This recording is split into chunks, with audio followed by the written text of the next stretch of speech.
Good morning. મારું નામ મીરા મોહમ્મદ અર્શ છે. Good morning. મારું નામ ગોસાઈ તુષાર છે. અમે ધોરણ 11 સાયન્સમાં અભ્યાસ કરીએ છીએ. અમે મોરબી ધ વિસી ટેકનિકલ હાઈસ્કૂલથી આવેલા છીએ.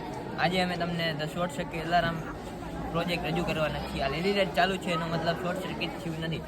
શોર્ટ સર્કિટ મેઇન તો કેટલા થાય, કાં તો ભાઈ વાયર ભેગા થઈ ગયા હોય, કાં પછી વોલ્ટેજ વધી ગઈ હોય, આગ બાગ લાગી હોય, થાંભલા પડ્યા હોય. ત્યારે શોર્ટ સર્કિટ થવાથી આપણા ઘરની વસ્તુને નુકસાન થાય છે. બીજું, પ્રાણી આજુબાજુ હોય તો થાંભલા પડે તેમને નુકસાન થાય છે. ઘરમાં રહેલા માણસોનું કોકર મૃત્યુ પણ થાય છે. તો જેવું વોલ્ટેજ વધશે લાલ લાઈટ ચાલુ થઈ જાય ને બજેટ વાગવા મળશે. તેથી માણસ અને પ્રાણી બધા આગળ જતા.